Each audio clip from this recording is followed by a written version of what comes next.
Bom,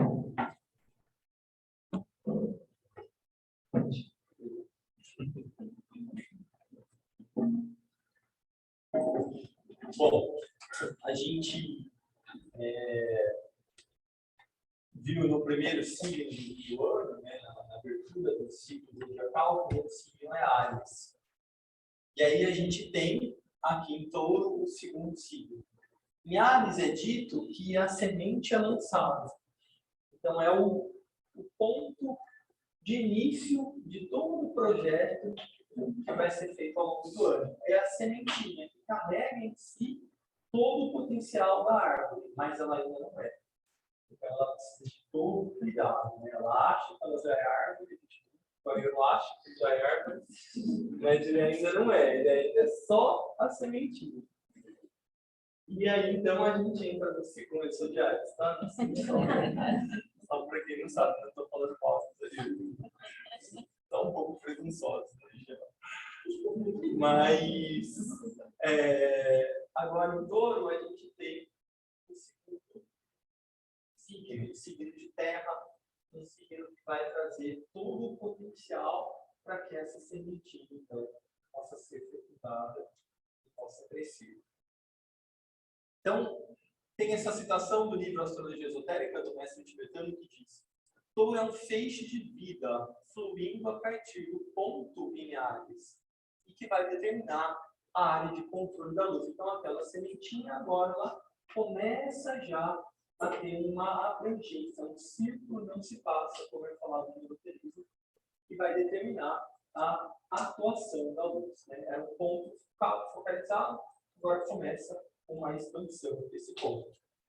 Em Áries, o Logos, ou o nosso planeta, buscou aqueles pontos de luz, aquelas ideias que foram úteis para serem cultivadas ao longo do ano. Então, é o ponto que vai nortear todo o restante do ano, né? Aquela sementinha. Pois estão alinhados com um grande desígnio ou plano divino. Agora, em Touro, essas ideias se tornam um raio de luz. Então, uma luzinha mais tímida agora vai ganhando um corpo maior. Mas o foco só acontece se aprendermos a controlar a mente e o caos que ela provoca em nossas emoções. Touro é um signo mental, embora seja um signo de terra, é um signo mental, é um signo que tem bastante a ver com essa qualidade, que é a luz. Ele tem a ver com luz, mente, visão. O objetivo da gente aprender a lidar melhor com a energia tal é a energia tal qual o Buda representa, a energia da iluminação. Então a gente vai ver que, paradoxalmente, Touro é uma energia de apego no nível material. Né? É uma energia de opulência, uma energia de materialidade, de fartura, de sensualidade, de recursos materiais. Mas, na sua volta mais elevada na espiral, ela é uma energia de luz, uma energia de desapego, de iluminação. Então, mas como que a gente pode absorver, manejar, nos aproveitar dessa energia? Se a gente tiver com a nossa mente, em alguma medida que for controlada. Porque se a mente está controlada, a tendência é que ela controle as emoções. A gente tem aqui, né, na nossa personalidade tríplice, que eu desenho maravilhoso, um corpo físico, um corpo emocional e um corpo mental. Né? E aqui a gente tem a alma. A mente é o corpo mais perto da alma. E é ela, desses três, o que tem mais habilidade, o que é mais sutil, o que é mais fluido, o que determina o caminho. Então, se a gente tiver a nossa consciência conectada já na mente, a gente consegue, em alguma medida, o controle sobre as emoções e sobre o corpo. E é através da mente que é possível que a gente acesse o nosso eu maior, o nosso eu espiritual. Então, a nossa atenção deve estar toda para o desenvolvimento da mente. Mesmo para nós espiritualistas, né? Tem muitas ilusões que falam, utilizam-se palavras ou conceitos dos grandes sábios, como, por exemplo, a mente assassina no real, essas coisas. Isso é verdadeiro para sábios que já estão com a consciência aqui. Então, aí a mente realmente vai limitar essa consciência. Para nós, que a maioria está na consciência do emocional, a mente é muita coisa. A gente aprender a lidar com o plano mental é muita coisa. Aí a gente vai conseguir, então, a partir dos níveis da mente, construir um acesso com o nosso eu superior. Aí sim, a gente vai matar essa dor, no bom sentido. Mas, por enquanto, a gente precisa construir um caminho de erudição, um caminho de cultura, para que a nossa mente vá controlando a nossa personalidade. E se a gente consegue fazer isso em alguma medida, é possível, então, a gente acessar essa energia de iluminação do signo de Touro. Aí, tanto o desejo quanto a aspiração e a vontade fazem parte da mesma linha de desenvolvimento. Né? A gente tem um nível mais material, o desejo, a gente vai falar um pouquinho disso. Aí a gente tem no nível intermediário a aspiração, que é o desejar o bem comum, e a gente tem no nível superior a vontade, que é uma ferramenta da consciência, a vontade auto-iniciada. O desejo, ele é captado por algo fora de mim. Tudo que a gente deseja está fora da mente. Mas isso mobiliza uma vontade, que vai mobilizar adquirir experiências que vai fazer com que a nossa consciência vá se elevando. Aí, depois desse processo de luta, conquista, perda, conquista de novo, que todo favorece, a gente vai começando a perceber que o nosso bem só tem sentido se também for o bem das outras pessoas. Primeiro da nossa família, depois do nosso grupo, e depois, conforme a nossa consciência vai se expandindo, a gente vai percebendo o bem o maior número possível de pessoas dentro da nossa esfera de atuação, claro.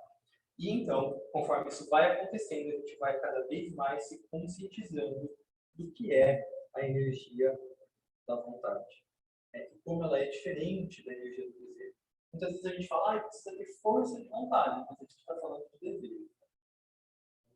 Então, a vontade é uma força interna, uma qualidade interna, ela deve ser autodesenvolvida, autoconsciente. Aqui no nível intermediário tem a aspiração, que é esse bem comum. Pode passar um pouquinho? Então, o que acontece agora? Por que é tão importante a gente se comunicar no meio de Touro?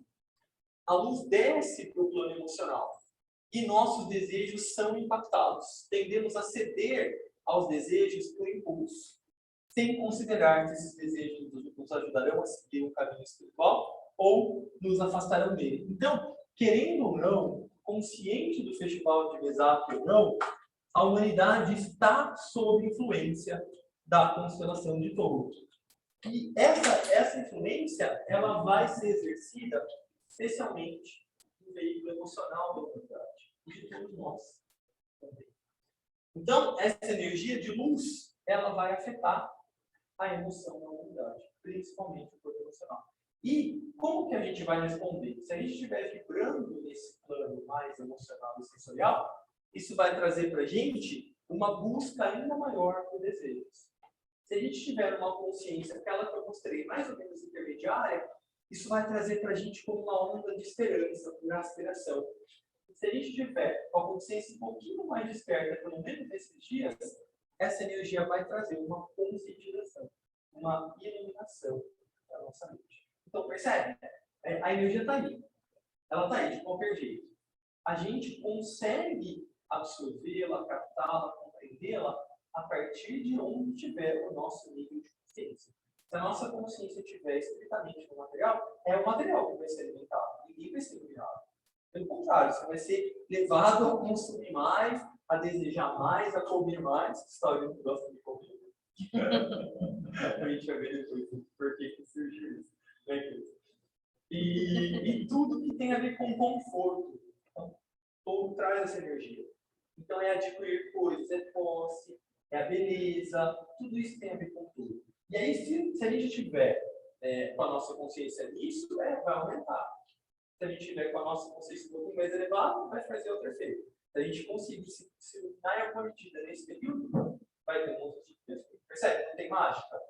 Depende de onde a nossa consciência estiver, ela vai receber o tipo de influência que é a mesma, só que em voltas diferentes da espiral. Como é tudo na vida sempre. Então, só para mostrar que é uma oportunidade incrível para a gente, se a gente se levar. Senão vai passar batido, está tudo bem. Tá? Desculpa. Perceber qual é o desejo correto e evitar ficar viciado em qualquer outro desejo específico requer um controle grande, assim como um grande discernimento. Por quê? Porque a energia taurina vai influenciar também no aspecto material. Podem me interromper a qualquer momento, tá bom? Esse controle de discernimento pode ser especialmente desafiador no mês de touro. Por quê? Porque o nosso mundo físico está cheio das tentações que podem nos dominar e fazer com que nos desviemos do caminho. Então, é um desafio, não é fácil. Por isso que a gente precisa estar o máximo possível compreendendo de qualidade essa energia, nos disciplinando o máximo possível para que a gente não perca essa janela de oportunidade. Porque a tendência toda do mundo ao nosso redor é para que a gente continue comprando. Entra no Instagram, um monte de coisa que você quer falar. Não é? Comida, tudo tem pra gente. Né? Então a gente precisa ficar mais atento. Resistir à tentação é especialmente difícil em touro, considerando que junto com Libra são signos ligados à beleza, Deus a Vênus, né? E deve ser apreciada, mas no nível da personalidade. O taurino faz da beleza uma busca e uma quantidade considerável de tempo é gasta tentando parecer belo, olha a vaidade, e atrair pessoas e objetos bonitos a ele. Isso é só quem nasce no signo de touro? Não. Todos nós somos taurinos no mês de touro, né? Assim como em todos os outros meses. Então, essa energia, ela está mais potente nesse mês de touro, para todos nós.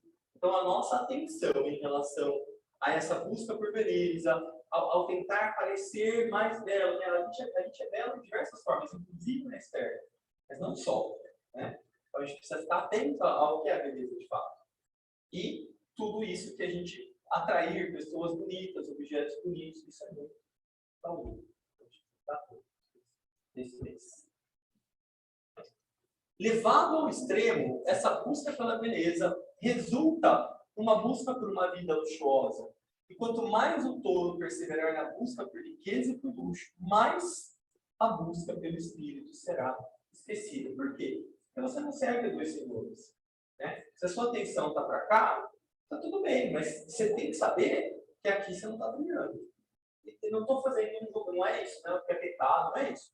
Né? Sabe aquele ditado? Cada escolha implica numa renúncia? É a mais pura verdade. Se eu estou indo por um caminho, eu estou renunciando o outro, então não tem jeito.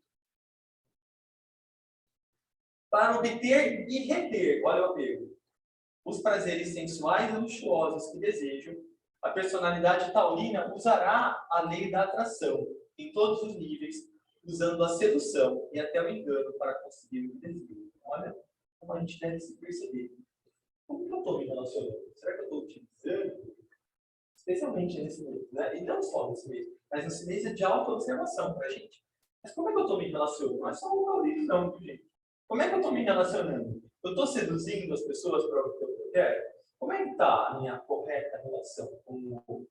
Né? Eu estou fazendo as pessoas de forma utilitária? Isso é bem comum, inclusive, no meio espiritual. A gente se aproxima para conseguir determinados benefícios. O que a gente está dando em troca? Como é que está equilibrando essa balança? Como na natureza, os mecanismos utilizados para atrair podem incluir perfumes, olha as plantas que usam, né? Danças sensuais, roupas luxuosas, extravagantes, outras características que o ajudam a se destacar, como bajulação, substâncias para alterar o humor. E se nenhuma dessas táticas funcionar, métodos agressivos, como chantagens e subornos, podem ser utilizados para forçar os outros a fornecer o que deseja. Isso é um estereótipo da personalidade taurina. Isso é um estereótipo e uma realidade de muitas personalidades humanas. Então a gente precisa ficar muito atento, porque a gente fala assim, eu não tenho isso. Uma camada mais evidente eu também não tenho. Mas será que em outras camadas eu não tenho? É um momento da gente se observar. E se tiver, de novo, gente, não é para ficar se culpando. É para a gente ser prático. Eu estou observando que isso tem alguma medida em mim? O que eu posso fazer para tentar melhorar? É isso. Se eu negar, percebe? Pode ser que eu não tenha de fato. Mas se eu refuto logo de cara, sem uma observação, fortei o caminho da consciência. Primeiro eu preciso ter um tempo, observar, será? Não sei. Em que medida? E aí, então, a gente vai se observando. E aí, a gente, de novo, sem culpa, a gente culpa a igreja emocional, só leva a gente para o mau caminho. Só leva a gente para a ilusão. Continua a ilusão. Precisa ter uma observação assertiva, livre de julgamentos. Lembra que a gente fala tanto do observador silencioso? É isso. Porque a gente está aqui todos no nosso desenvolvimento. Todos, sem exceção. Então, obviamente, que todos temos algo a ser adaptado. Então, se a gente tiver essa coragem interna de observar o que está sendo modificado, é um ganho enorme para a gente, especialmente no meio de tudo, da iluminação. É claro, então, que a personalidade de todo nem sempre consegue o que deseja. Então, qual que é a tendência? Vai passar desfrutando os prazeres da vida que puder, enquanto ao mesmo tempo tenta evitar qualquer coisa que perturbe a saudade do espírito. Só quero ficar sentado, comendo, assistindo a televisão. Me mexe comigo. Tem um amigo que está ouvindo falar isso, eu quero sim. Não são só os talentos, tá, gente? Eu estou falando de tudo só para elucidar o nosso tema, tá? Todos nós. E aquela velha máxima, né? O que os olhos não veem, o coração não sente. Costuma ser um mantra para a personalidade de todo. Infelizmente, essa mentalidade pode criar uma falsa sensação de paz e harmonia, pois fora da aparente e temporária segurança, os problemas costumam surgir. Por quê? O nosso próprio desenvolvimento. Né? Uma coisa que o ensinamento esotérico fala muito do signo de Touro, é justamente por conta do desejo, ele vai buscando coisas e tentando, testando a sua força interna, a sua determinação, a sua obstinação. Fala tanto até da teimosia taurina, né? Porque através desse processo que é a experimentação. Então, conforme o touro vai desejando, conseguindo, determinando, ele vai adquirindo experiências. Né? E aí, o que acontece? Qual que é o signo oposto ao touro? Escorpião. Aí, em escorpião, o que o ser deve fazer? O que a consciência deve fazer? Destilar essas experiências e extrair somente aquilo que é importante. Então, percebe como funciona o eixo? Touro vai acumulando, vai acumulando. E aí chega em escorpião, é o momento de falar, peraí, de tudo isso que a gente acumulou, é útil mesmo, é bom, precisa ser descartado. E aí é dito na astrologia que touro é um signo de abundância e escorpião é um signo de escassez ou aridez. Não, de aridez. Escassez ou aridez. Então, por quê? Para buscar o equilíbrio. É o mesmo eixo. E aí, então, o escorpião é através da luta, né? Então, touro acumula, escorpião é as dificuldades que vão mudando. Pode passar, não dá. Essa atitude de manter uma falsa segurança é representada na palavra-chave do signo de touro no nível da personalidade, que diz que a luta seja sem desânimo. Então, a personalidade taurina, ela não desanima, ela vai, ela é obstinada. Ela vai, ela precisa fazer, ela faz, né? Você vai falar para ele, faz desse jeito. Ele faz, pô, sim, tá bom, faz o que ele quer. Tá bom.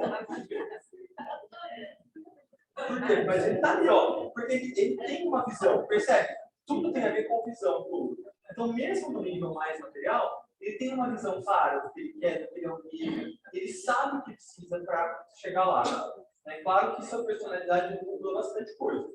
A gente vai ver depois no nível da alma como isso se processa de uma forma diferente, mas tem a ver, de novo, é a mesma energia em níveis de consciência diferentes. Então, no nível material, essa é a personalidade taurina. Aquele que vai, ele é determinado, ele é consistente, ele vai e faz e acontece. Resumindo, touro não se desanima nesse nível, porque tem muitas maneiras de se isolar das dificuldades. Seja através da comida, sexo, roupas, viagens, ou mimar-se. De modo que a personalidade taurina ela vai se distraindo pelo conforto. Então, ele não tem importância se tem alguma coisa que ele ponto que ele quer. Eu tenho aquilo que eu gosto, isso me fortalece e eu vou continuando minha siga. Meu caminho ali, bem assim. Mas se eles não forem cuidadosos, não tiver aquele olhar do observador desapegado, eles ficarão entrincheirados em todo esse materialismo que ele vai construindo. E aí, quando ele percebeu, a consciência está aqui, ó, na materialidade. E aí, um signo que é o maior potencial de iluminação fica preso na matéria. Que eles acreditam lhe dar felicidade, mas na verdade os corta da bem-aventurança do Espírito. É algo temporário. Mas isso gera o quê? Apego. Todo signo de apego, no nível da personalidade. No nível da alma, é um signo de desapego e luz. No nível da personalidade, é um signo de apego. Então, no nível da personalidade, quem rege Touro é Vênus, a deusa da beleza. Mas Vênus é um planeta que a gente associa muito com a deusa da Afrodite, né, com a deusa da beleza, como é Vênus, mas não é só isso. Né? Vênus é um planeta que traz para a gente no esoterismo a energia do quinto raio, que é o raio da inteligência concreta. Então, Touro tem sim esse lado que a gente chama do amor inteligente, ou do desejo inteligente, porque ele arquiteta, né? Ele usa a sua beleza para conseguir aqueles fins que ele almeja. Então, é uma personalidade, assim como Libra, né? É uma personalidade que traça planos, que constrói, que planeja, que organiza para chegar. Então, a Vênus, ela se disfarça aí. Não é só essa coisa da beleza, mas é uma coisa de planejamento. É um planeta que traz planejamento. E aí, então, ela instrumentaliza essa personalidade para satisfazer seus desejos através das estratégias que são pensadas. Manipulação. Também chamado de manipulação. Mas também quem se deixa manipular não quer, não é? Ó, agora a gente entra numa outra fase do nosso estudo, que é, chega de falar mal dos taurinos. Agora a gente vai para... Eu falei super mal do meu taurino. Agora a gente entra numa fase de reorientação. O que é isso? Pensa que o nosso processo de encarnação né, estava a mônada lá, Adão e Eva escolheu a maçãzinha, é o mergulho na matéria, para depois fazer a volta, é uma parábola. Então, num primeiro momento, faz parte de ser tudo isso, faz parte experienciar a matéria. Natural que seja assim. Dentro de um ciclo de uma vida é assim, e dentro de um ciclo de diversas vidas é assim também. Então, sem crítica, sem julgamento, só uma observação para a gente pensar, tentar melhorar. Né? Mas faz parte do processo de experimentar a matéria dessa forma. Agora a gente começa um processo, que é o que a gente está buscando, né? Somos pessoas que estamos aqui numa terça-feira à noite, pós-feriado, poderíamos estar em casa, descansando. Estamos aqui tentando entender um pouco mais desse regime. Então, para nós, o que é importante?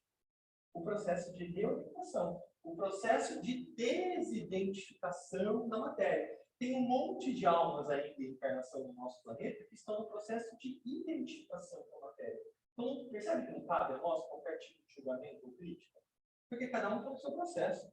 Vai saber, às vezes a pessoa, nessa encarnação, está mais material do que eu, mas no processo da quantidade de vidas que ela tem que eu tenho, pode ser que ela seja muito melhor que eu. Percebe como tudo depende da perspectiva?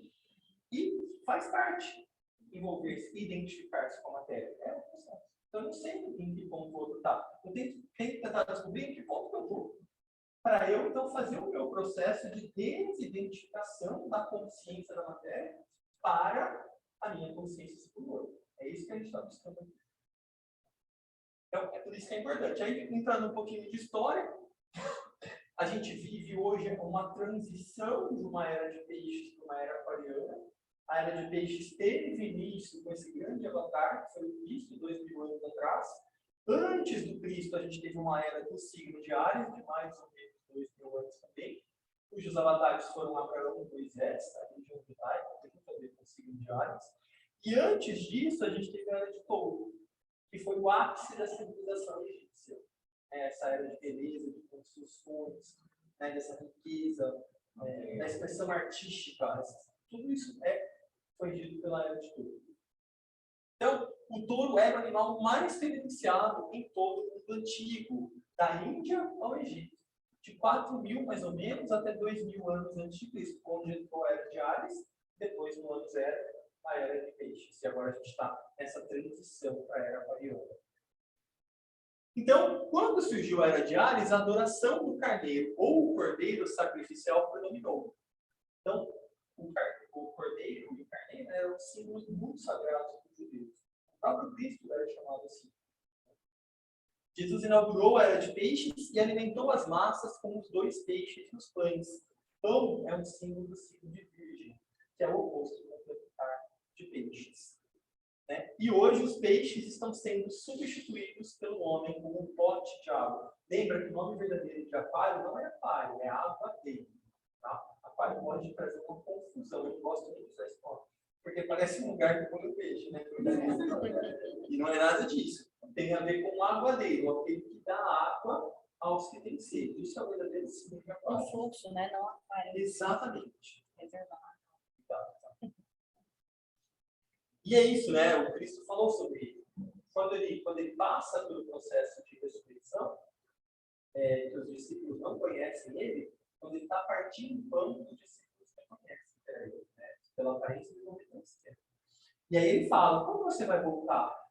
Pode ler isso na Bíblia, é bem bonito esse pedaço. Ele diz, vocês vão me ver quando vocês entrarem naquela rua e avistarem um homem segurando o pote de barro. Já era um sinal para a era aquariana, né, onde possivelmente ele vai estar já fazendo o seu reaparecimento. Né? Tal como o Buda em todo pesado se manifesta, o Cristo também está aos poucos aí se fazendo manifestar através do homem. Mesmo antes da Era de Touro, na civilização suméria, que é ainda mais antiga, o touro era celebrado por inaugurar a crescente luz da primavera e ajudar as plantas a crescerem, ao arar os campos com seus chifres. Os sumérios tinham... A primavera começa no ciclo de Áries, né? Mas ela ainda está na transição. Ela ganha mais corpo no ciclo de touro. E aí eles tinham uma cerimônia, eles aravam a terra com os chifres dos touros, para trazer prosperidade e tudo mais. A conexão do touro com a luz também foi vista na cultura Harappan, na Índia, onde imagens de yogis, né, fazendo as posições do yoga com uma coroa com os 2 chifres, e as meditações indicavam a sucessão do touro com o tema da iluminação. Lembrando que o touro é um animal sagrado da Índia.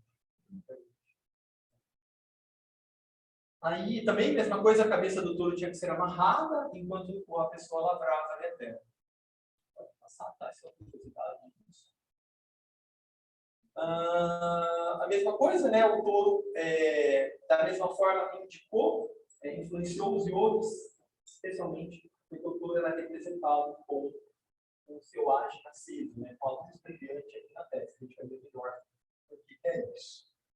E aí também, né, no Egito, havia um touro que eles chamavam de Rep, que aparecia em imagens antigas, e eles paramentavam, fantasiavam esse touro, e ele ficava dentro dos lugares onde os faraós viviam. E era dito que, quando eles, nos momentos de festividade, nos momentos das grandes tradições religiosas que os egípcios tinham, eles alimentavam, ofereciam alimento para o touro. Se o touro aceitasse o alimento, indicava que aqueles próximos ciclos seriam de prosperidade.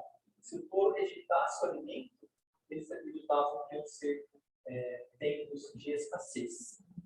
E aí também, depois, pegando uma outra referência egípcia, o touro sagrado era o Apis, né? Depois Osíris Apis, também eles procuravam, do mesmo jeito que os budistas fazem com o Dalai Lama, eles procuravam a reencarnação do touro ali nos rebanhos de touro, através de alguns sinais que eles tinham.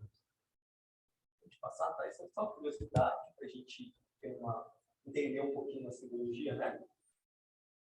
Aí, a adoração do touro terminou na cultura judaica, quando Moisés deixou o Egito e assumiu os chifres do carneiro, e reforçou os ensinamentos da Era de Áries. Então, da mesma forma que na Era de Áries é dito que a oração predominante era o Salmo 23, a oração predominante na Era de Peixes foi o Pai Nosso, e a oração predominante na Era de Aquário deve ser a grande invocação, que a gente viu no texto. Tem outros aqui, né? Outros símbolos. Então, a Grécia também tinha os seus símbolos com o touro, depois foi transferindo. Acho que pode passar isso, tá? Porque é só como fala, essa referência, né, cultural. resquícios da adoração do touro eram vistos ainda na adoração à constelação das Pleiades, um agrupamento de 7 estrelas que fazem parte do corpo da constelação de Touro. Na tradição hindu, as Pleiades eram as 7 esposas dos Saptas, os 7 rishis, né? Os sábios, associados também às estrelas da Ursa Maior. Então, as Pleiades eram como se fossem as mulheres, a contraparte feminina das 7 estrelas da constelação da Ursa Maior. Então, eles tinham essa relação, né, de polaridade feminina e masculina. Em todo o mundo, dos astecas aos druidas e aos polinésios, as histórias relacionadas às Pleiades deram uma guinada mais sombria, associando as Pleiades a desastres ou mortes. Por quê? Porque elas eram melhor vistas no céu no signo do Escorpião. Como eu falei, é um signo de escassez, né? Então, começou-se a associar as Pleiades a essas coisas ruins, mas não eram, na verdade, as Pleiades, era só a visão. As Pleiades são associadas à constelação de Touro. Aí, então, a maior parte das estrelas que compunham a constelação de Touro foram absorvidas por outras constelações, deixando apenas as estrelas que compunham a cabeça e os chifres do Touro. Uma delas é a estrela Aldebaran. Assim, a luz da vida, que é fraca e vacilante como um ponto em Áries, torna-se um feixe focalizado em Touro, que ajuda a focalizar a mente para que a luz se torne penetrante no caminho, para realmente direcionar o caminho a ser seguido em Touro. Então, uma qualidade importante já nesse processo de reorientação é o foco, que é trazido pela constelação de Touro. E aí a gente tem uma passagenzinha do trabalho de Hércules, que é relacionado ao trabalho de Hércules. Ele é relacionado ao signo de Touro. O Hércules tinha que pegar o touro que estava numa ilha, na ilha de Creta, e tinha que levá-lo ao continente.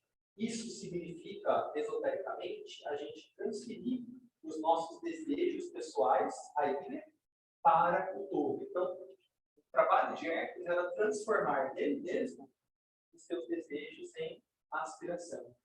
De modo que o que ele desejasse agora não fosse só para o bem dele, mas para o bem comum. E aí, então, era bem curioso, né? Ele tinha que levar esse touro para esse continente, dentro do continente, para um lugar sagrado, que era liderado por 3 ciclopes. Ciclope é aquela figura mitológica que tem um olho aqui na testa, né? Que é o próprio, simbolicamente, representa o centro ágil externo, ou seja, a capacidade de enxergar além das aparências. Muito louco, né? No espírito vai ver como, você precisa abrir seu terceiro olho para ver espírito. Isso conversa. Terceiro olho aberto, enxerga a situação por trás das aparências. Não é nada do astral, bobagem. Eles transmitiam a Hércules as qualidades de estabilidade, olha o paciência e persistência. Olha que interessante. Para alcançar o lugar sagrado. Simbolicamente, Hércules está reunindo e levando os desejos inferiores para abrir o verdadeiro olho. O olho ele é o real, o ser universal. Então, quando ele faz essa transição do desejo para a aspiração, é isso que ele faz, vai levar o povo da ilha para o continente. Aqui também uma outra referência, né, do que Patanjali, que foi quem trouxe os sutras do yoga, falava, através desse sutra Sitavitri Nirodha, que significa que a gente não pode abrir os nossos olhos, ao menos que a gente sublime os nossos desejos inferiores. E é por isso que o caminho do discipulado restringe os impulsos sexuais mal colocados, pensamentos dispersos, emoções erráticas, inclinações egoístas. Aí todos eles passam a ser representados por Minotauro, que é aquele touro feroz, é o touro do desejo mesmo, não o touro sagrado. Todo que representa a personalidade egoísta. Então, tem essa relação, né? A gente precisa acalmar os desejos para que uma nova visão seja mostrada, reconhecida. Então, no nível da alma, o touro se torna um yogi, que usa a vontade, na paz do desejo, para transformar a natureza da personalidade e despertar para a luz.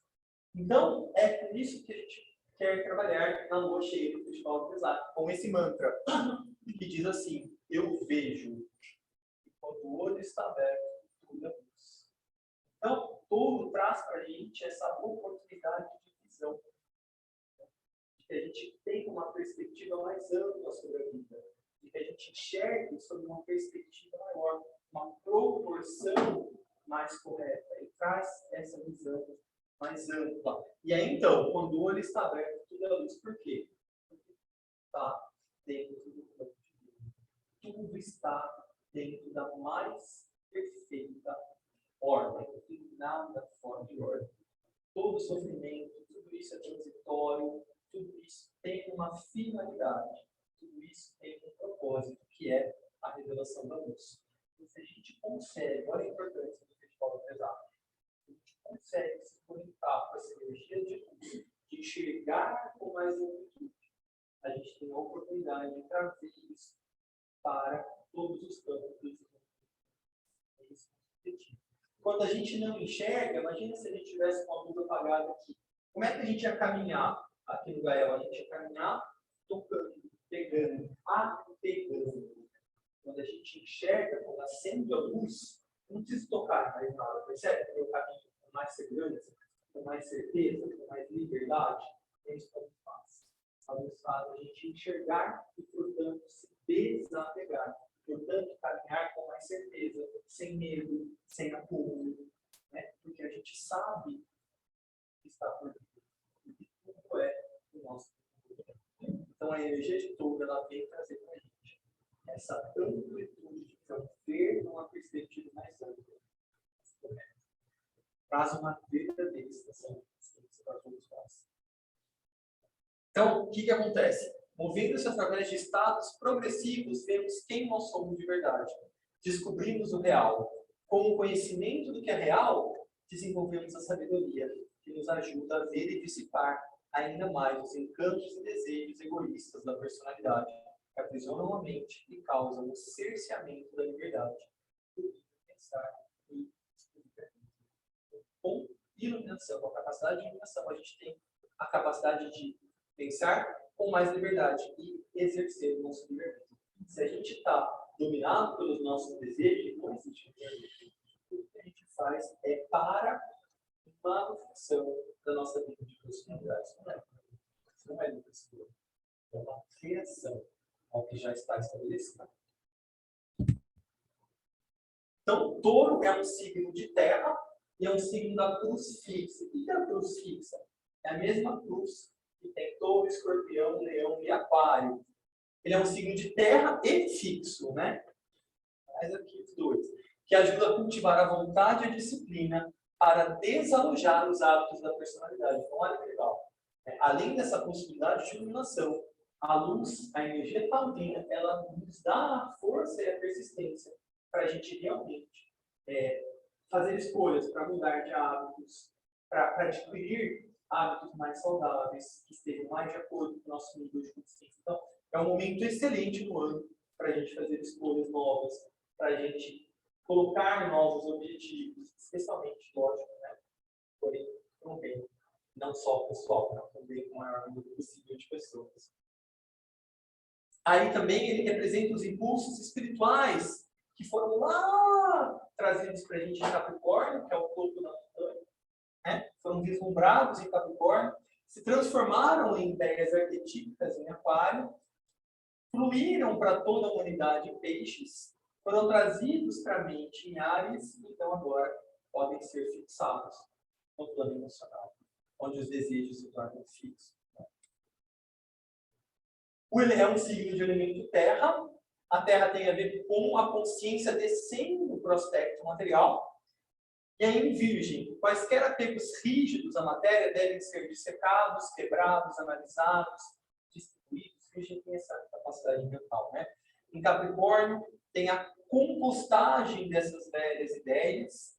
Então, isso é aberto para o surgimento de algo novo. Esse novo começa no signo de Touro. Os 3 signos de terra têm um propósito semelhante. Touro começa a fixar o espírito na matéria. É uma energia de quarto raio. Qual é o quarto raio, Paulo? É o raio da harmonia através do conflito. É o raio da beleza. É o raio dos artistas. É o raio da humanidade. Os conflitos emocionais. Então, Touro acentua esses conflitos emocionais. Só que ele também traz uma esperança da harmonia. Não só os conflitos, né? Conflito, harmonia, beleza do plano emocional e suas conexões podem ser vistos durante o mês de Touro, especialmente no hemisfério norte, porque a beleza está em toda parte. Nos estados emocionais e mentais, a tendência é que surjam conflitos de todos os tipos. Até que Shiva, ou o nome indiano para a mente, seja redimida e a consciência se eleve para o plano último, que é o quarto plano, uma associação com o quarto raio. O regente da personalidade é Vênus, o regente da alma de Touro é Vulcano. O que significa isso, Paulo? Não existe esse planeta. A ciência ainda não descobriu, mas é dito que ele se apresenta como o planeta mais próximo ainda do Sol e Mercúrio. A gente vai ver depois um pouquinho mais para frente. Mas na mitologia grega, o que ele significava? Era o deus da forja. Ele utilizava um martelo para remodelar a mente. Olha como é significativo todo. Né? Para um estado quiescente, ou seja, um estado de não. Aí sim, é aqui, né? Que ela não existe essa cena da verdade. Esse estado, sim, ele traz essa forja para que a nossa mente seja mais concentrada, mais organizada e aí então possa construir a conexão via da carona, né? Com o Deus superior, que é o plano último da intuição, né? Mais elevado. O discernimento, por sua vez, ajuda o Touro centrado na alma a ver o valor da aspiração, mais do que desejar e se entregar aos prazeres materiais. Então, a força de vontade também é usada para disciplinar a personalidade, de modo que ela esteja apta a dominar os vários níveis do samadhi, do yoga. Então, o Touro traz também essa forja de Deus para dar força para a gente se identificar. No nível da alma, então, o taurino deve equilibrar o céu e a terra. Entender como valorizar as coisas do mundo, sem ficar absorto nelas, a ponto de bloquear seu progresso espiritual. É aquilo que o Cristo dizia, né? Estar no mundo sem ser do mundo. Então, a grande chave do taurino é essa. É estar no mundo sem ser do mundo. Todos nós, na verdade. Aí, então, né, não é uma outra oportunidade, então, que o signo traz, é o caminho do meio, e não é à toa, então, que a gente viu que todos os eventos na vida do Buda foram relacionados ao signo de Touro. Porque ele nasceu, diferente do Cristo, que nasceu numa manjedoura, o Buda nasceu no palácio, em meio a todo luxo. Né? E ele renunciou a tudo isso pela sua iluminação espiritual. Então, ele foi de um extremo ao outro, até chegar no caminho dele. Aqui é muito interessante porque a família do Buda, ela recebeu uma mensagem, os pais do Buda receberam uma mensagem dos videntes da época e perguntaram para ele: você deseja receber um filho sábio que vai mudar os rumos da humanidade ou que ele seja um grande governante para continuar a sua dinastia? E o pai dele falou: eu desejo um grande governante. Porque a humanidade precisava daquele filho. Ele foi avisado de que isso poderia acontecer. Mas então, o Buda, obviamente, né, que era um ser já bastante desenvolvido, ele... Deixa eu tomar uma...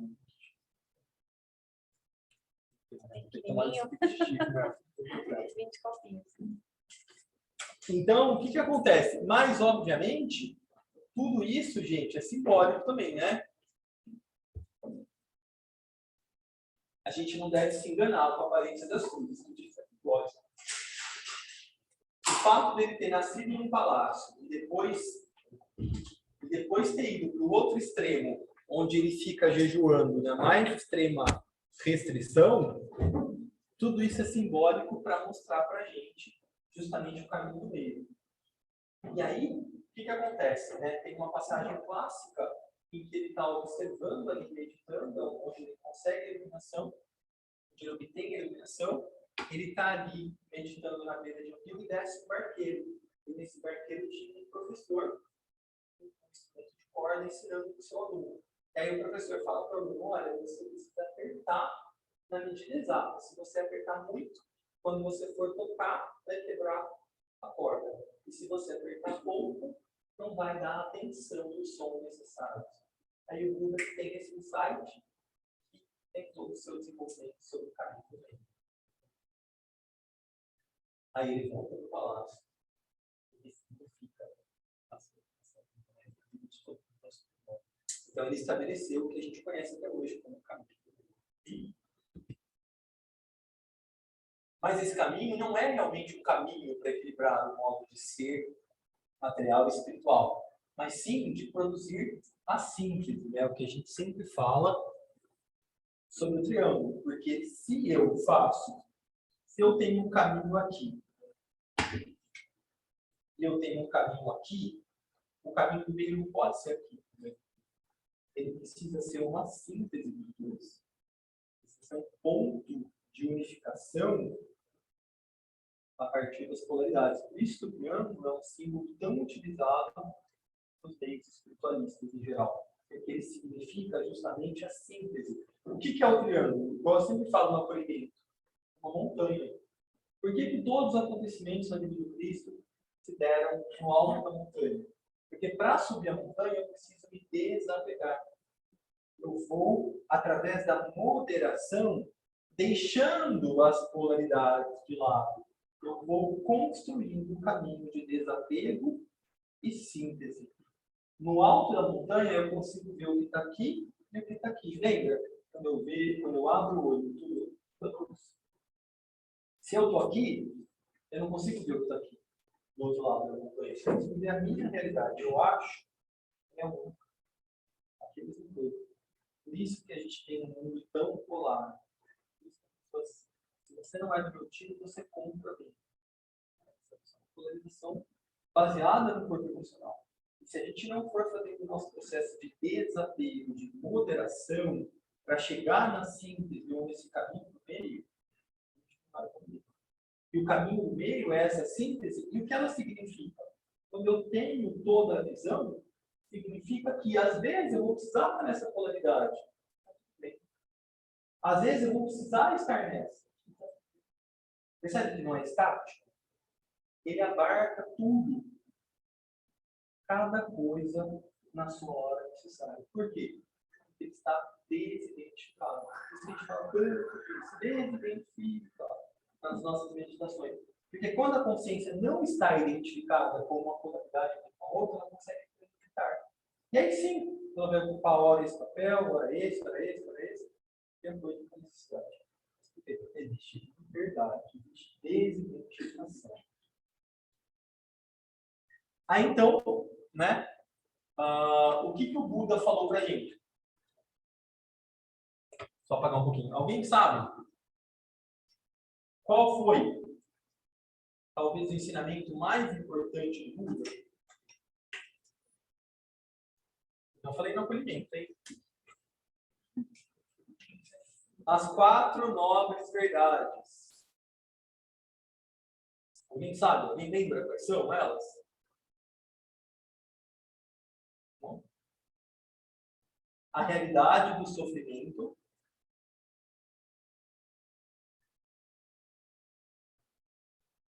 Então, né, acho que a gente não precisa ponderar muito sobre isso. Não existe sofrimento. Não adianta. Né? A causa do sofrimento é o desejo. Por quê? Porque tudo que eu desejo está fora de mim. Quando eu desejo alguma coisa, a partir do momento que eu desejei, vou comer a verdade. A minha consciência está toda para a obtenção desse desejo. Então, eu posso até conseguir, todo vai ajudar a gente a conseguir. Mas roubou minha liberdade. E aí, então, né, a outra verdade, nobre verdade é a cessação do sofrimento. Então, é possível sair desse ciclo. Como? Através do caminho iluminado. Ou caminho óptimo que a gente vai ver. Importante a gente lembrar dessas 9 verdades e lembrar que existe uma lei muito importante, que ela se chama invocação e evocação. Essa é uma lei, né? E essa invocação, ela pode se dar de várias formas. Quando a gente está passando por alguma dificuldade e a gente está vivenciando essa dificuldade, esse movimento é uma invocação. Se for bem direcionado para o nosso eu superior, isso vai receber uma evocação ou uma resposta que vai trazer iluminação para a gente. Então, obedecendo essa lei, não sei se vocês sabem, mas a cultura indiana é bem interessante. E eles participam de muitas disputas filosóficas, eles falam sobre um determinado assunto e reúnem os sábios das comunidades e eles ficam horas debatendo, até ver se alguém chega no fim daquela discussão. E uma das coisas que mais se discutia, se debatia nessa Índia antiga era justamente sobre a causa do sofrimento. Só que nenhum filósofo tinha chegado a nenhuma conclusão.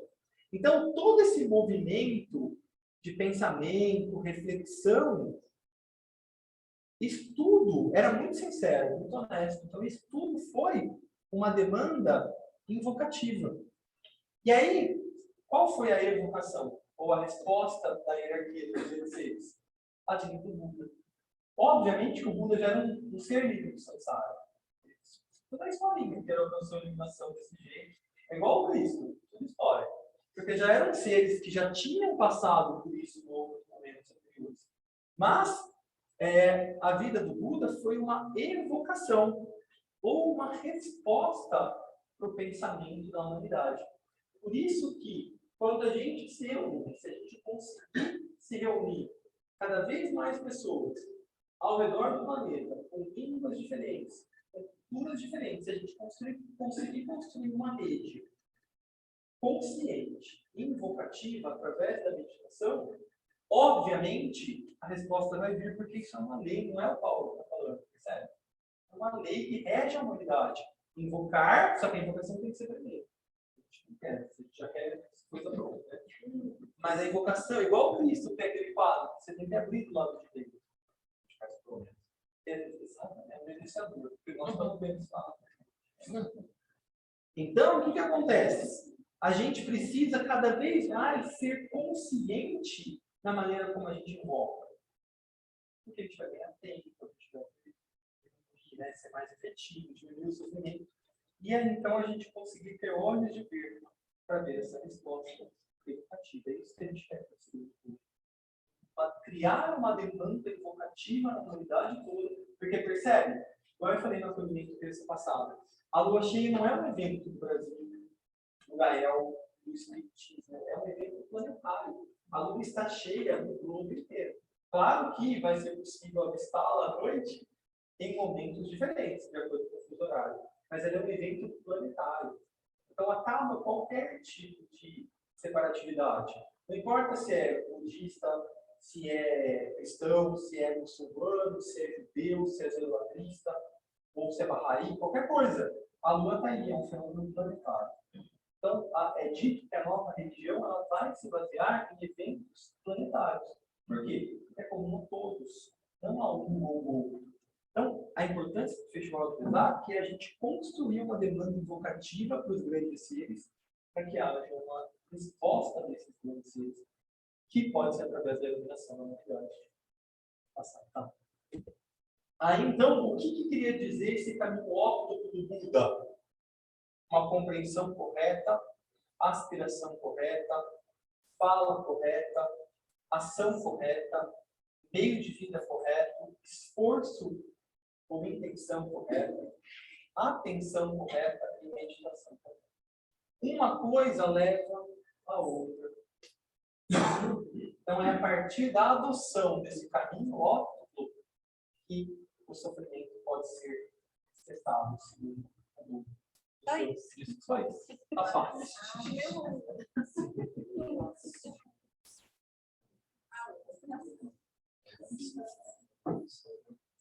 Aquele que vê, melhorou, né? Aquele que vê no nível da da alma está cada vez mais identificado com o espírito. E essa identificação, então, permite que o taurino concentre sua vontade para se adequar à vontade maior. É igual o Cristo mesmo dizia nesse livro, Cristo tinha uma dissociação de vontade, né? Pai, seja feita tua vontade, não a minha. Olha, percebe que tem uma dissociação? Imagina nós. É só desejo, pai.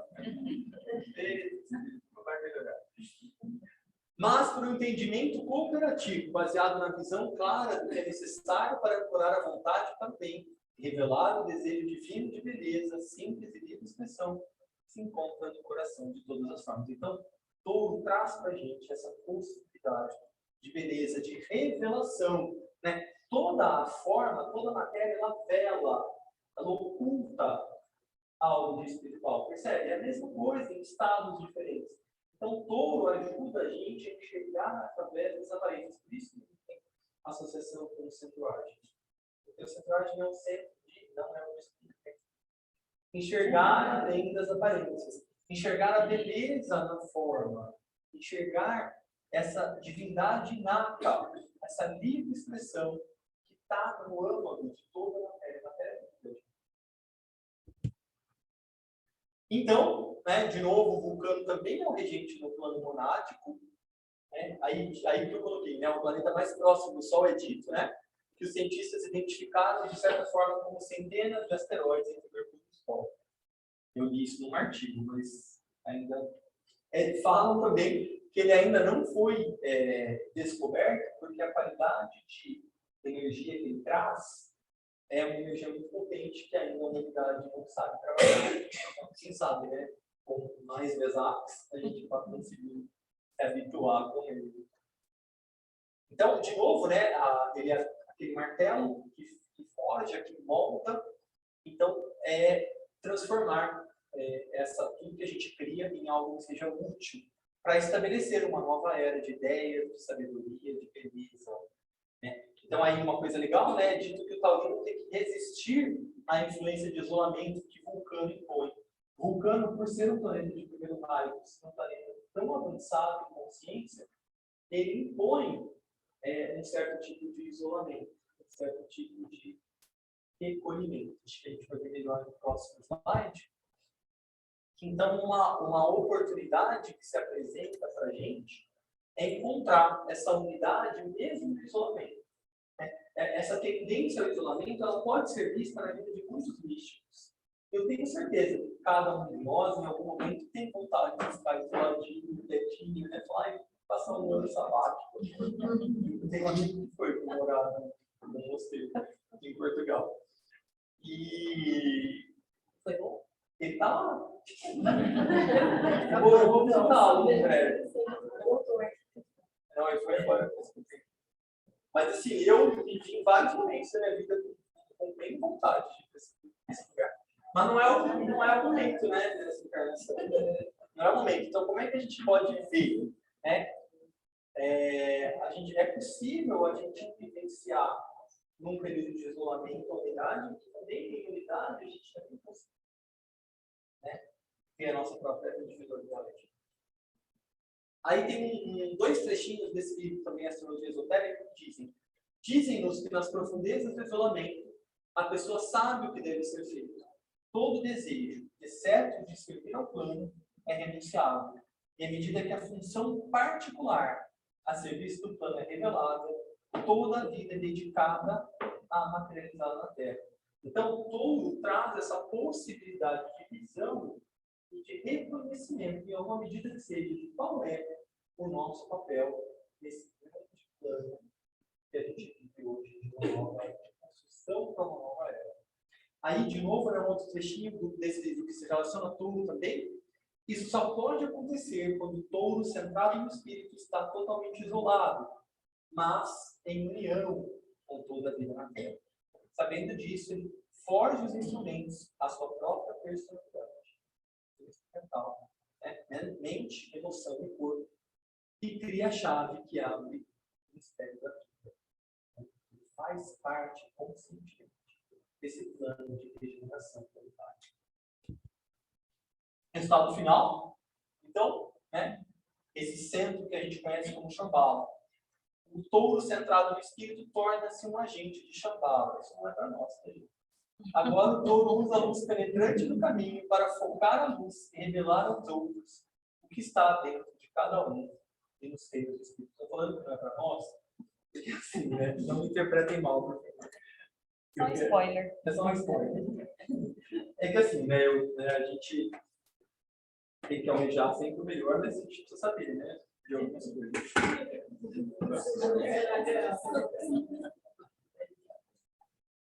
Se a gente, esse desenho é bem bonito aqui, né? Mas aqui é a humanidade, o nosso planeta. Aqui é a hierarquia. E aqui é Shambhala.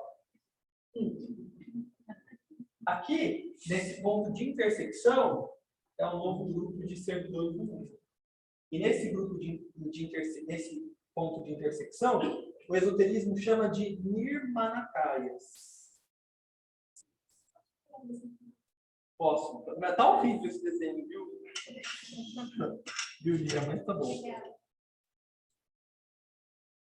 Aqui, os Nirmanakayas são chamados de contempladores silenciosos do esoterismo. Se a gente conseguir trabalhar aqui, ó.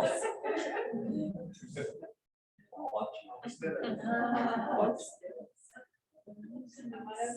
Já está maravilhoso. Aqui é o Cristo, o instrutor do mundo. Né? Nesse momento é o Cristo. É o cargo que a hierarquia chama de Bodhisattva, que um dia foi o Gautama, que um dia foi Shankaracharya, que um dia foi Hermes Trismegisto do Egito. Né? Então tem vários. Esse cargo vai mudando à medida que a evolução da humanidade vai acontecendo. Hoje é o Cristo, é o Bodhisattva, está no coração da hierarquia.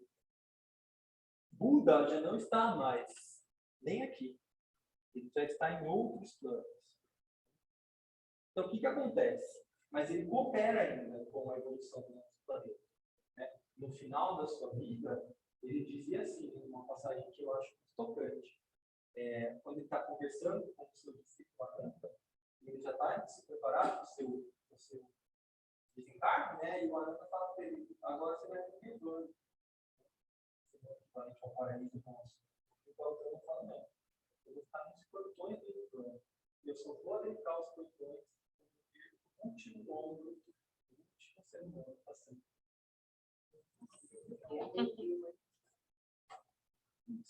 Então, e essa promessa dele não foi em vão. Porque em nível de consciência, ele nem está mais aqui em Shambhala. Ele já passou. Mas a cada ano no Festival de Vesak, por 8 minutos ao caminho óptico, né? Ó, 8 de novo aparecendo. Por 8 minutos, ele se materializa na Terra. Então, essa energia que está além de Shambhala, ela vem para cá. E por 8 minutos, toda a luz, toda a potência que ele adquiriu ao longo de todas as encarnações estão, de alguma medida, presentes para nós. Isso é tão importante. A gente meditar nesse período, a gente se esforçar, utilizando isso. Nada é mais importante do que isso. Nada pode ser mais importante do que o Festival de Vesak. Porque é o momento no ano em que esse grande ser vem para cá e traz as suas bênçãos. O que o tibetano está falando aqui é uma coisa muito avançada, né? Não é para nós, como eu dizia. Mas, se a gente conseguir trabalhar aqui, ó, tá ótimo. Já. Acabou. Dúvidas, perguntas, comentários?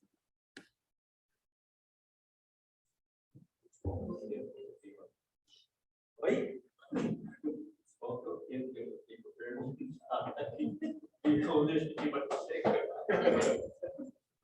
Eu estava pensando na série que por favor, não muito assim, favorável. Aí me ocorreu que no ser humano ele é decorrente de uma condição. E se nós não levarmos em consideração o aspecto espiritual da pessoa, não dá para considerar somente o fato de ter nascido sobre o signo de touro e ter todas essas características não favoráveis. Qual a probabilidade disso? Não, eu nasci, não que eu tenha nascido sobre o signo de touro. Amém. Como ele tem, se a concessão dele decorreu e Nenhuma, na verdade, assim, a gente está se a falando. gente levar em consideração só o aspecto material. Sim, não, mas a gente está falando hoje de touro. Mas se você assistir as outras, tem muito isso aí. A gente fala desse aspecto material de todos. Ou seja, são 12 energias, né? A gente tem 7 raios que se combinam, né? A progressão do universo é 1, 3, 7, 12. Isso está em todas as formas da natureza. Tem 7 raios que se expressam através de 12 ciclos. Então, cada um desses 12 arquétipos vai ter a sua contraparte rudimentar e a sua contraparte desenvolvida. Então, essas características fazem parte de um arquétipo, que tem um aspecto rudimentar e um aspecto desenvolvido. Mas eu te mando as outras apresentações que eu fiz, vai ficar com dó também. Ninguém se safa, não. E por relação a É só uma validade arquetípica. por relação à informação universal ecumênica, eu acho que deveria ser feito mais frequentemente, não só vai fazer isso de todo, teria que ser uma coisa mais constante. Todos os meses a gente se reúne nos festivais de lua cheia, porque é um ciclo dentro do período do mês, né? Então a gente está no signo de touro, por exemplo. Então essa constelação de touro, ela está exercendo uma influência na humanidade, não apenas nos taurinos. Por isso que a gente diz que somos todos taurinos nesse mês. O que acontece na lua cheia?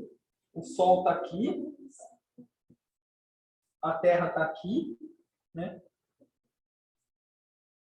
E a Lua está aqui. Na Lua cheia, é esse alinhamento que acontece. Embora ela esteja super bonita, não tem nada a ver com a Lua, percebe? Ela é só um símbolo, por isso que ela está cheia, de que a luz do Sol pode ser refletida nela. Mas a verdade é que, quando a Lua está cheia, não há obstrução dela nenhuma em relação ao Sol e à Terra. Ou seja, as energias verdadeiramente espirituais, que são as energias do Sol, elas afluem ao planeta com total liberdade. Então, dentro desse ciclo mensal, tem um período de 7 dias que a Lua está cheia. E aí, nesse período, as energias espirituais, todo está 30 dias aí para a humanidade. No período da Lua cheia, as energias espirituais têm um trânsito mais fácil. Percebe como, de novo, é um ciclo planetário? E aí, então, a gente consegue acessar essas energias com mais facilidade. Então, a gente se reúne com essa finalidade todos os meses. Porque são 12, de novo, 12 qualidades diferentes. Aí, claro, né, cada ciclo da Lua vai representar uma coisa. Por exemplo, quando ela está nova, que é o oposto da cheia, aí é dito que é o momento da gente realmente interiorizar tudo que foi absorvido. Não tem uma coisa melhor ou a outra. São fases, né? São ciclos, e o nosso objetivo maior é alinhar os nossos ciclos pequenos com os ciclos maiores. O que acontece hoje? A gente tem pouco desse alinhamento. Então, a gente vive sempre com a impressão de que a gente está contra alguma coisa. De que eu estou lutando, parece que eu não chego em nenhum lugar. Ou então, ai meu Deus, eu estou fazendo esforço, parece que não é isso. Né? Por quê? Porque a gente, em algum momento, a gente se desconectou da natureza. Os antigos, eles tinham uma conexão maior. Eles norteavam a própria vida de acordo com a natureza. E a gente está voltando para isso. Porque a gente percebeu que... Por que a gente nunca se morreu tanto de coração quanto hoje? Antes, a maior morte era câncer, agora a maior morte é o coração. O que é o coração? É a falta de ritmo. A gente perdeu o ritmo com a nossa mãe terra. Quando a gente recuperar esse ritmo, a gente mostra as coisas.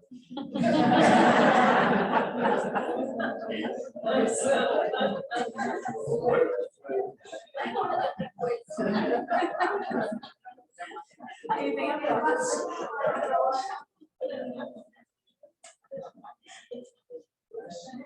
Aí, enquanto morte comida. Olha, quando for o tempo, não é? Quando a alma escolhe se recolher. Porque toda alma, uma hora, ela tem um ciclo, né? Ela passa pela experiência de uma hora, ela vai voltar. Eu sempre falo, né, do Chico Xavier, que uma hora ele falava, gente, esse corpo aqui é consequência de escrever diferente. E é isso, chega um momento que o nosso corpo não responde mais à nossa consciência. E olha que é um processo trabalhoso, hein? Você vê a criança lá, coitada, não anda, um bebê, não é? Não come sozinho, não se limpa, é super dependente. Imagina o que tem que passar por isso. Que preguiça. Que preguiça não dá detalhe. Mas ela faz parte, né, do nosso processo de desenvolvimento. Faz parte de tudo isso. Por quê? Porque é um processo de uma nova identificação. Quando a gente morre, aos poucos também morre o nosso corpo etérico, aos poucos também morre o nosso corpo emocional, morre o nosso corpo mental. E aí o processo de novo de reencarnação, por isso que precisa de tudo isso, né? Porque você vai construindo uma nova personalidade que não tem nada de ruim. É a vontade da alma para uma nova experiência. Falou que morte, agora cada um. Desanimado. Eu acho possível. Sorte que você está ouvindo no Ariano. Já ia falar também. Capricórnio, vamos pro sol.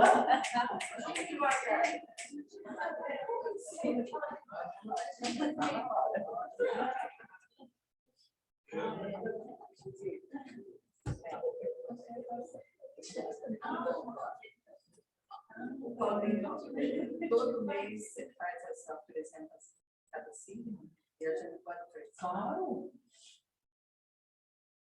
E geralmente é lá no Alma, que a gente faz. De sexta-noite. De sexta-noite, sempre na segunda da lua cheia. O Alma fica lá na entrada do gramado. Saindo da Heitor Penteado, passa o parque ecológico, tem a hípica do lado de cá. Sabe quando você vai entrar no gramado? Fica bem ali. Não nem pega a rua, né, tá? Já. Vira, já fica a casa ali. É. Antes não tinha letreiro, agora tem, né? Agora tem letreiro. Isso. Só que é mais lá de cima, né? É mais pra cá, né? Eu vai andar.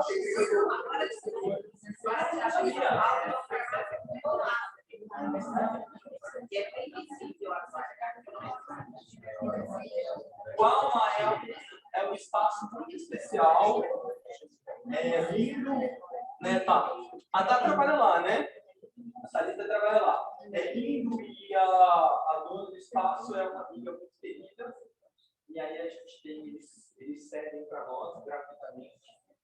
Porque a gente não cobra nada, né? E aí a gente faz toda essa. É sempre uma. A ideia é como a gente fez aqui. Tem uma meditação, a gente fala sobre signos, mitos, símbolos, tudo que representa, para a gente ter um repertório cultural maior. Porque no momento da meditação, quando a gente faz a meditação da lua cheia,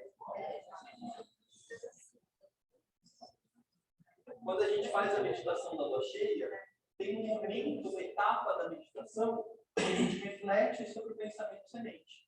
E no caso do touro, é aquele, eu vejo e quando o olho está perto da luz. Então, nesse momento, o ideal é a gente relembrar toda essa palestrinha, toda essa historinha, para a gente tentar entender mesmo. E é uma etapa importante da meditação. Porque é quando a gente realmente funciona como um tradutor. Por quê? Porque essa energia, quando ela chega aqui do Sol, né, essa é uma perspectiva que a gente está vendo astronômica, né? E a perspectiva esotérica é aquela. Então, vem da constelação de Touro, né? Passa aqui pelo Sol, mas ela chega por Shambhala, vai focalizar no Cristo, na hierarquia, e aí vai enviada para a humanidade. Só que, olha que potência que é essa energia, né? Olha como é uma energia realmente iluminada e não é de tão fácil compreensão. Por quê? Porque a gente não está acostumado a lidar com ela. Então, o nosso papel nessa etapa da meditação de reflexão é funcionar como tradutor. É a gente pensar em tudo isso, relacionar e, através do nosso esforço mental, a gente construir uma forma pensamento que vai ajudar essa energia a se ancorar no plano mental da humanidade. Por quê? Porque na mente, né, humanidade, ou mankind em inglês, Manasaputra em sânscrito, tem a capacidade de pensar. Então, se a gente consegue traduzir essa energia que é abstrata, que é espiritual, para uma forma de pensamento, como através de uma reflexão dessa, a gente está ajudando essa energia espiritual a circular na mente. Esse é o trabalho, na verdade. É a gente funcionar como tradutor de uma energia espiritual para que seja compreensível. Como a gente está. Se nós, pessoas comuns, conseguimos entender, não é mesmo? Todo mundo pode. Uma coisa diferente. Somos pessoas comuns e que conseguimos entender. Então, se a gente consegue, todo mundo consegue. A ideia é essa. Que a gente possa realmente traduzir essa energia espiritual para um plano mental. E aí, então, ela pode ser circulada na psicosfera humana.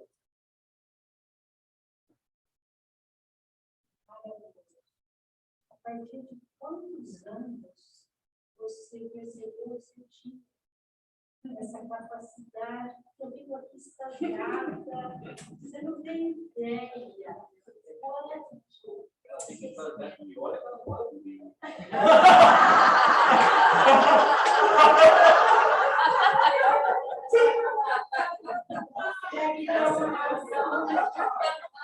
Eu amo, Zé.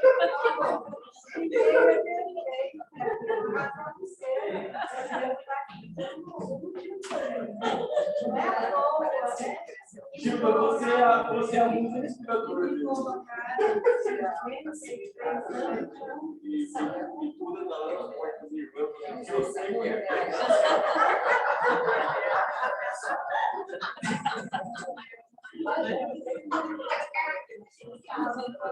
Vai saber.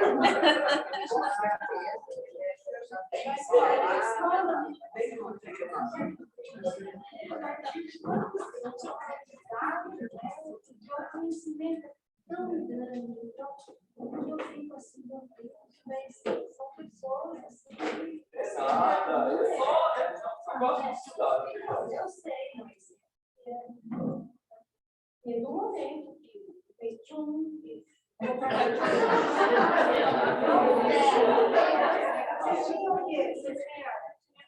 eu acho que eu deveria perguntar, mas Pergunta da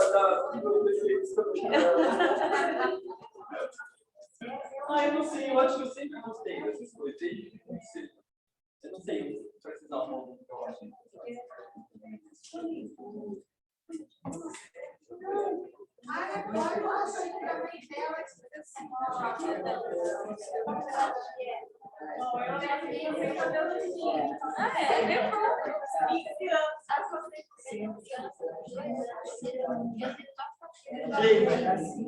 muito obrigado de novo pela atenção de vocês.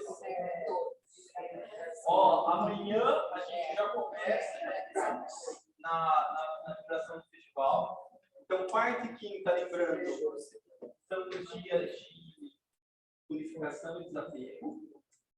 Aí na sexta é o horário do.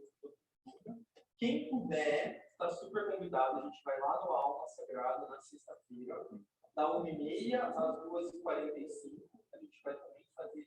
Não vamos poder fazer desse tanto porque não dá tempo, né? Mas só vamos fazer uma introduçãozinha, talvez passar o fio.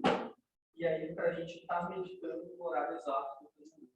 Tá? Então, são todos convidados, é um evento gratuito, a partir da 1h30 lá no Alma Sagrada, que puder ir.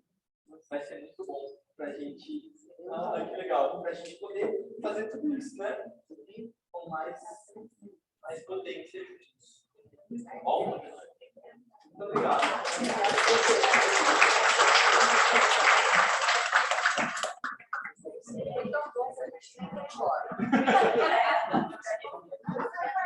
Obrigado, pessoal de casa. Beijo. coitado, ficaram vendo assim. Tadinhos. Já pela